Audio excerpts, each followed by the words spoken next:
Greetings. I'm Nancy McCammon Hanson. I am an AARP volunteer in Fort Wayne, Indiana, which is up in the northeast corner of the state, close to Ohio and Michigan both.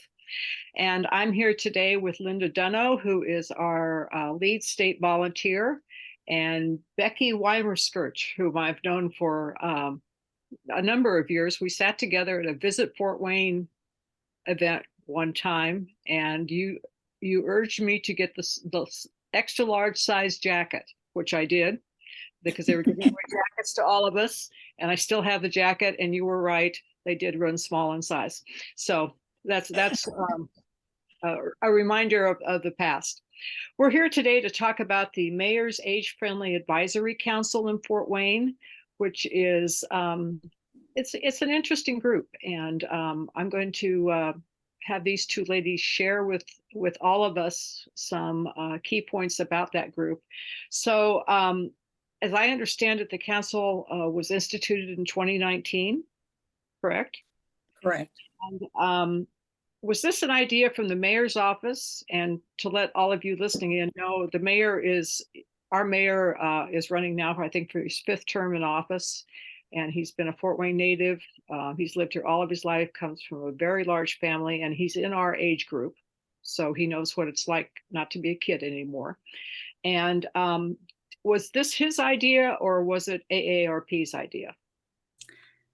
It was AARP's idea. At that time, about 2016, we were working on Complete Streets resolution, which we were able to pass in Fort Wayne. And the next step to that was AARP rolling out this age-friendly community program. And so that was something new across the nation. And we were in on the bottom floor, I guess you can say, the grassroots part. And we were trying to come up with a way to address the 5-year program. And I was meeting with city members at that time.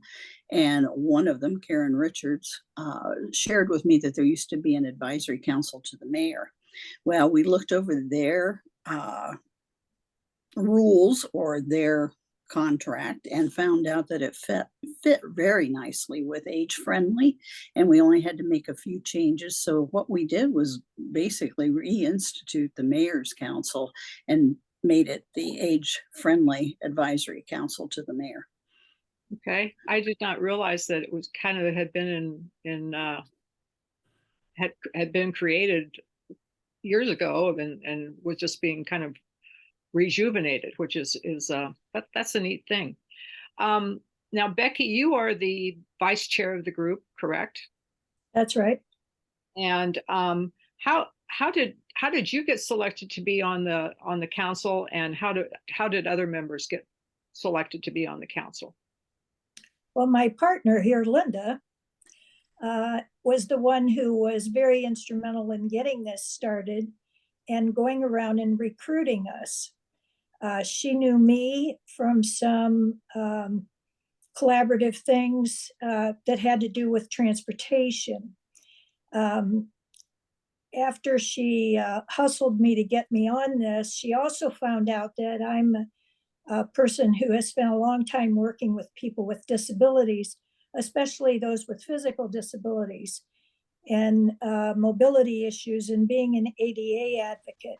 So this really, and I had just retired. And tell everybody where you were executive director before you retired. Well, I was a founder, one of the co-founders of a new nonprofit, a new idea of organizing some of the nonprofit transportation issues. And we formed a new not-for-profit community transportation network to kind of consolidate some resources and be able to offer more complementary kinds of trips for particularly seniors and individuals with disabilities, but then also what some of our partner agencies might need for specialized transportation. And it's specialized in more than just we have a large urban transit system called CityLink But this service is much more accommodating to people, including door-through-door passenger assistance. And I was at the time employed at Turnstone. I was one of the leadership team, particularly over adult services. And this is a pretty large organization, and look up turnstone.org and you'll see what a fantastic organization it is, and the wide-ranging services that it has, including Olympic sports. So pretty impressive, right? In December of 2004, I left after about 24, 26 years, somewhere in that, and went over to lead this new effort of CTN. And we were successful in growing it from about a $70,000 budget to a $2 million budget, serving thousands of individuals and, putting out more than 100,000 trips a year. So, that was my background, knowing what it takes, not just the transportation is a need, but what it takes to deliver, pun intended, to deliver good service. So, I knew with Linda organizing it, this was going to be something that was well worth my time and effort, and would continue my advocacy role that I've taken on as a retiree. And I think she just shared enough information that you see that those were type people I was looking for, the movers and shakers in Fort Wayne that already had a vested interest in each of the 8 areas for age friendly. Okay, so for those of us who don't remember, the 8 areas of age friendly are? I've got 7 of them in front of me. Outdoor spaces, transportation, housing, social participation, respect and social inclusion, work and civil engagement, communication and information. And those have changed over the years. That was the first. We only had 7. Now we're up to 8. And I will look for those and find those for you, what the current 8 are. Was communication the one you didn't have? Yeah, communications in here. And I think it was okay. health. Health's the one that's not on here. Okay, so we're all included now. And Becky, thank you for telling us. I did not realize that you worked for Turnstone as long as you did. I didn't even realize you had worked for Turnstone. So that's where I learned from people, from the clientele, what it was like to suddenly be disabled.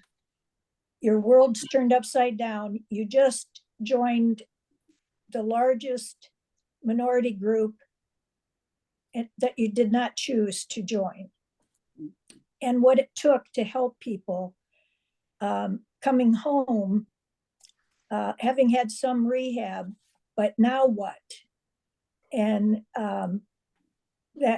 that's what we all learned from them and what they then benefited from. So it's been great. I'm very blessed to have had that experience. And for those of you who are tuning into this, Fort Wayne is a city that's really spread out.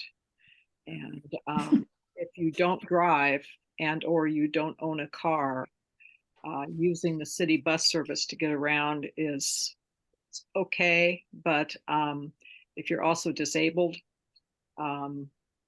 it's difficult. It's you have to be extremely patient to utilize the bus service.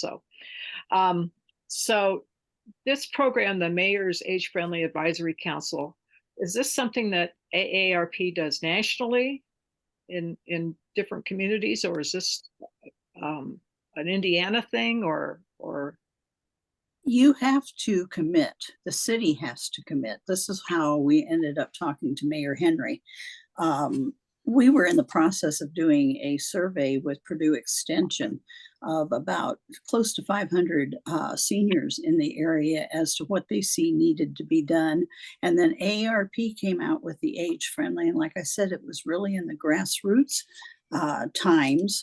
And we weren't sure where it was going to go. But one of the first rules they wrote down was if you're going to do this, you have to commit to 5 years. And the city has to have buy-in. So we couldn't just take this project on in Fort Wayne unless we had the mayor's blessing. And so that's when November 7th of 2019, we got our certificate, and the mayor put his blessing on it and signed the letter and said that Fort Wayne was going to be an age-friendly community. Okay, that sounds good. So as I understand it, you did a baseline assessment through, and is that before the committee was formally initiated? One of the first things you have to do when you make the 5-year commitment is do a survey. Luckily, like I said, in 2000, it was from November 1st of 2018 to December 15th of 2018 is when we did the survey. Purdue did the legwork for us. We couldn't have done this without them. So when we took on Age Friendly and we got the commitment from the mayor, we were already ahead of the game. We had our survey in print under wraps. And so the first part of ours was done, which gave us a little breathing room. Because if you remember, there's COVID in there. That kind of put a screeching halt to everything we tried to do. But the pride that this group can have is we continued to meet monthly by Zoom and kept moving forward with this program. And Yes, we took those survey results, and each member of the committee, we split it all up so that we could study what the survey actually told us and what we, as experts of certain arenas, what we knew. And we tried to make presentations then to the rest of the committee, where we, for instance, you would look at from the survey what were some of the strengths of those areas, and such as in transportation, and what were the weaknesses. And then we could pull some data to support these, what people were saying, how they felt, so that we could begin to hone in on it's so wide ranging. Our first priority was to prioritize. We can't do all of this. So let's look at where we see the biggest issues. And we went through that process and kept honing in on it. And as we looked at particularly health, housing, and transportation, loomed as our biggest issues, but that the social isolation and communication aspects were the bigger issues that involved all three of our priorities. And by looking at health, some health issues, housing, and transportation, we'd have an impact on that social isolation and the communication. So that's how we got to work. And we've been working since then, because this has been a process. I must say that as members, we also had to struggle with what's it mean to be an advisory council. Mm-hmm. It's not us figuring out what we were going to go out and do, but how are we going to influence the mayor and city government to be more responsive to these issues? I think that's what happens when you have these personalities at the table. They're used to being hands-on and let's get this done. And so pulling in those reins, and I think that's been kind of my job the last year or so, is when everybody's like, well, what can we do? And where, it's like, no, pull in the reins. Remember, we're an advisory council only, and then it's up to the mayor to decide. It's not saying that we're not going to get our hands dirty down the road, because he may give us an assignment. But right now, we're taking things to the table that we see are something that could be accomplished. And that's why you have to have the buy-in of the city, because the mayor then will commit resources and people to, maybe follow through on some of our recommendations. And that's, I think, has been the hardest thing for this group, because they're all very active in their own fields. And it's hard to sit back and say, okay, I got to wait for approval to do this. And the other side, the flip side of this that I found wonderful is the relationships that we've built with the city and the city employees, just gathering information. What have you got on the books that's going to happen next year or the year after that maybe we're not aware of, that's on our list of things we see need to be done. And so it's been an investigative assignment for each of us to look and see things, and a learning experience for me especially, as to how government works in Fort Wayne and what they've got in the works, so we can come back to the committee and say, okay, we were going to do this, but this is going to get done in like 2 years. It's already there, it's budgeted, etc., that we may not have been aware of until we were on this council. Okay, so backing up just a little bit, Purdue did the initial survey work, correct? And for those of you outside of Indiana, Purdue University has a branch of Purdue here in Fort Wayne. Did they come up with the questions and the people that they were going to survey and did all that without, I assume you gave them some help, but.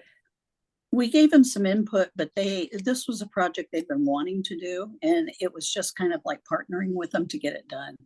And so, they already we just gave them the 8 areas, which I think it just added a couple to what they already had planned. Okay. I did not see their original information of what they were doing, but we gave it some structure. So veering off of that just a little bit, if you were in a community that did not have a university in it, or well, let's just say a university at this point, what kind of group would you get together to do a survey? I imagine that depends on how big a community you're talking about. How well, do you go through the various churches? What institutions can help make that happen? Or are there volunteer groups? Or is there, certainly, having worked in nonprofits all my life, I can't imagine you can't find a nonprofit that would be interested. Or you certainly have the area agencies on aging. You have one in every county of the county councils on aging. So that would be maybe the first place you'd look to be able to muster up some volunteers. Wouldn't hurt to be senior volunteers, to survey in some format other seniors in the community, and how are we struggling, going to congregate meal sites, just because some of it can be this written survey. It's also nice to go have talking sessions sometimes. I think one of the arguments against the survey that was taken is we only had 496 participants. And when you look at 496 in a city of almost 300,000, that's a very, very small cross section. And so we're always looking to, AARP has its own data on the national level, and other organizations, I'm sure Turnstone does data, and I'm sure Parkview does data, and there's different other organizations that we may be pulling in some of their reports, at a later date to see how that works and how our ideas work. But it was basically to get a cross-section of people that were willing. I don't know how Purdue went out and looked for their people. We helped finance it. gave them the money that they needed to, we had a budget of so much that we could put toward a survey, and then the printing and, you know, putting it under one cover. And we were able to hand that to the mayor the night that he signed the letter saying, yes, we will be an age friendly, which, like I said, that was a great kickoff because of the fact that that work was done. But that's something that I want to make sure people understand. The Age Friendly Council and that whole program is ongoing living. It changes all the time. We get new printed materials from the national that we can, if you go into aarp.org/, community challenge, you'll see about the grants. If you go in there and do age friendly communities, they're constantly coming out with new ideas because this program, where it is being instituted in the different states, there are whole states that are age friendly. We just happen to be a community. Fishers, we were the second. Fishers down by Indianapolis was the first, and Gary has since signed on. Yeah, the Wonderful Global, maybe in another 5 to 10 years, would be bring on the whole state. So the state of Indiana is, you know, putting things in place to make sure things are more age friendly. But it's a start. And like I said, it changes. We'll get notices from national. Becky is taking part in those national calls and sharing information with other communities across the nation. And I used to be on it, and it's a great resource. And she may bring some of that stuff to a meeting and say, you know, they're doing this in Nebraska or New York or whatever. And some things will work in Fort Wayne and others won't. But it's a growing, living, breathing organism that next year, if we were doing this talk, may look completely different. I want to applaud. I would be standing up if it weren't for the Zoom meeting, and applaud the national office for taking on this huge age-friendly scoring assessment that goes through every community down to the census tract. My God, if that's not valuable information, Yeah. and we know how we score from 0 to 100, where we score. And one of our AARP volunteers is a retired teacher, and I asked her, say, you know, we're in the upper 50s. What is that score to a teacher? And she said, it's an F. And said, I kind of knew that, but that gives us a real point of, we need to move that meter. And it'll be, you know, besides these little measures, that overall score better be going up, or we're failing. And we've got that very concrete thing to look at. So I definitely shared that with our local council, that here's the score, let's get moving. And sharing that with the city administration. This is where we're at. You may think we're cool. Look at this. So that's a wonderful resource for us all. So if let's say I had an idea for the council, how would I verbalize that, or how would I get that to the committee? Besides calling the mayor's office. Yeah, April could pass it on to the council if you called the mayor's office. But as far as public, we're not ready to go public yet. I don't think. It's a 5-year program, and until we have the blessings of the mayor on the report that we're going to be giving him, because of things not under our control or the mayor's, we were hoping to get our report to him before his State of the City address. Well, of course, that's not happening, you know, because of some of his family issues. So now it's going to be in March. But once we get those to him and then sit down and say, okay, here's our recommendations to the city, what are we doing with it? I think we're counting on his office to be the ones that puts it out there, because like I said, we're advisory. We're not a standalone. We have to work with the city. So I think any publicity is going to have to come from his office. Okay. And that answers several other questions that I had for you. Yeah, So it's not an AARP project when the city signs on. We are just one of the people sitting at the table. okay. We do have a website on the Fort Wayne website. We have a presence, so you can kind of see what, who's on it, and And that's the city's what, website, yes, okay, which is what, cityofortwayne.org, I think. no, it's, I'm sorry, I didn't look that up. It's like Fort Wayne .in.gov. Oh, okay, So, okay. So hopefully you all heard that, or just Google Mayor's Advisory Yeah, just Mayor's Office Fort Wayne. And the mayor of Fort Wayne. yeah. The thing will be too, that this is um, an agreement with this particular mayor. Should a new mayor come into play, we're certainly hoping, and I can't imagine that there be a mayor elected that wouldn't continue this, because it's a good idea. I've And we already, are a large voting bloc, as we all know. yeah. Um, The plan is to meet with all candidates and making sure that they don't have to wait till after they're elected to learn about this program.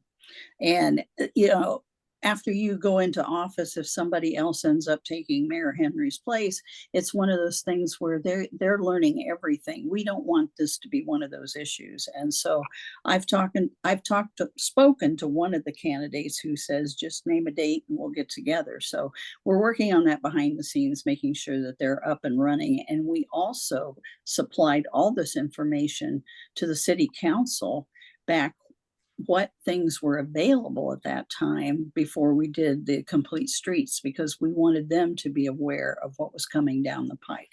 So they have, if as all they had to do is read it, we furnished all the paperwork. So they already have some information on it, and working on the complete streets resolution was one of them. But yes, we plan on meeting with those candidates before the fact, and then that way we're not playing catch up, or they're not playing catch up, or putting us on the bottom of their agenda because they have too many other things to address. So let me ask you this. If our mayor was not part of our age group, if he was much younger, let's say he was 40 years old, do you think this would have happened? if he wanted to get reelected, yeah. yes. Well, that's I true. mean, they have to realize the demographics of the city in their campaigning, and realize that seniors have a tendency to show up to vote or absentee. We can still do that in Indiana. And I think another Yes. thing is a lot of those people, even in their 40s, are caregivers. So, Yes. I don't think it has to do with just age. That's It's what are you dealing with your family? And if they're a caregiver right. and they're having issues getting prescriptions and travel and transportation and healthcare, then it applies to more than just our generation. Right. And as a member of the League of Women Voters, we were told by Andy Downs, who used to head the Mike Downs Center for Indiana Politics, that the most important form of or level of government that you, the voter, should be paying attention to is local, because it has a direct impact on your life. So that works. So anything else the two of you would like to add? All I can say is, I've been working on this since about 2015, and I can't be prouder or more excited about the things we have in place and the people that have gotten the same passion I have, to follow through. And it's the people like Becky that, have a background that now feel like they have a voice. And I think that was the most important thing. I think one of the biggest frustrations I've had being part of AARP now for, I think I'm going into my 12th or 13th year, is all these nonprofits out there that are all, trying to get the same thing done. And they don't work together. And I think that's going to be a frustration from now on because of their governing boards and et cetera. But it's like if we could just put these resources together, money and bodies and everything else, we could be just making gangbuster advances, I think, for the people in this age group. It's still that frustration. And I'm not sure what the answer to that is. And hopefully when we start going public with some of these things and reports as to this group, and hopefully more of them will come to the table and say, hey, we want to be part of this, and maybe we can start doing some coordination. I think this offers a type of effort by seniors at the local level that is a platform that's going to continue to be there. This advisory council is affecting not just looking at nonprofits and how do we encourage the knowledge that these services are there, that information piece, and getting them to work together because everybody's got to focus. But it's also the huge issue of infrastructure. When I say transportation, it's transportation and streets. That's much bigger than just who are the providers of specialized transportation. It's, can we cross the street? Can we walk down our street? All of that kind of stuff. And, to have that direct, we're a voice that's right there in the mayor's office and then can filter down to the various departments to have influence. It's kind of automatic. We're there with that purpose. And we're, in most cases, very welcomed to give them a perspective of, we need to do more of this. I also happen to belong to the Disability Advisory Council to both the city and the county. So it's kind of nice that there's a person that's on both of those councils. And, we just had a conversation with the street engineers for the county, and it was extremely productive. One conversation resolved a particular issue. We made it well known what an issue it was for us, and as we talked the same language, we figured out this is the answer to it. This is all you have to do. And we all walked out of there very happy,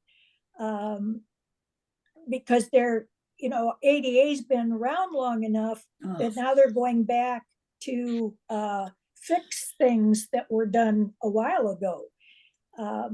So we're influencing that new infrastructure, which is going to be for decades. Great timing. It also was great timing because, as in most areas, you have a master plan for a city or a county, or in our case, we're in Allen County. Allen County and the city of Fort Wayne do a joint master plan because it's kind of an urbanized, but there's a good deal of rural around us as well.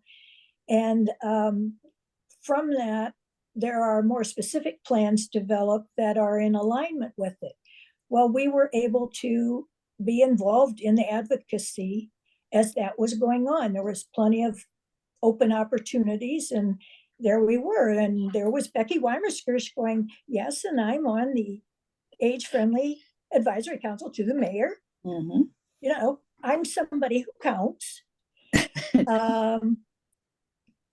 And not to mention the Disability Council.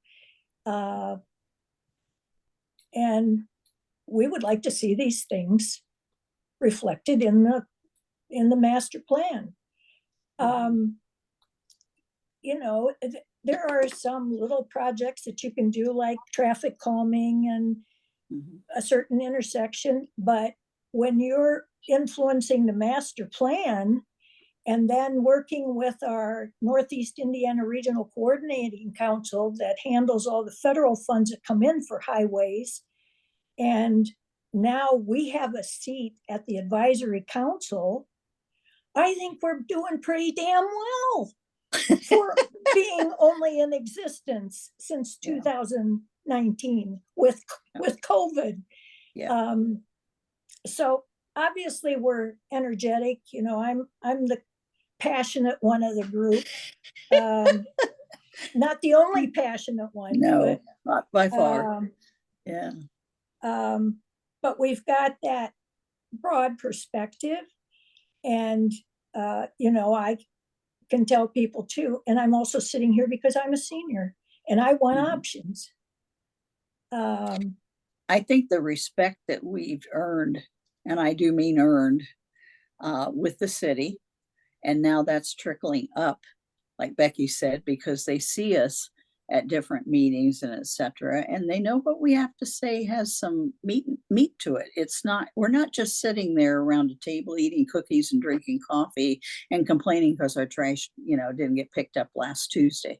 We're actually out there working with the different organizations and the different layers of government, looking for solutions and bringing information to them and taking that information back to this council. And it's invaluable. I mean, it really is.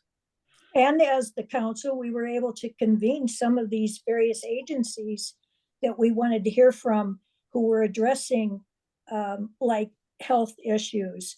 And what do you want us to say to the mayor? What would help you? You know, things like that, or would help you provide for seniors, and how would that help the seniors then? And we have someone on our committee who's been around as long as I have, who's been a big factor in the housing issues, particularly for those of low income. And Amen. being familiar with Turnstone and people with physical disabilities, the accessibility of housing has been something that I've worked on. So yes, there's some expertise there, as well as we kind of know what's going to be needed, but And that same person is part of the legislative team on the state level for AARP. So is at the State House every other week. And the thing we addressed this last week was to get a couple bills into committee to be heard on housing. And so it's that trickle up, trickle down that this council, it's just, that's why I said you get the movers and shakers. They've got so many little fingers out into the community and can bring stuff back to this council that I know Mayor Henry was impressed. He looked at the list of people and there wasn't any hesitation. He knew them. He had worked with them before. So it wasn't like bringing a bunch of new people, and he knew that there was going to be something productive from this group.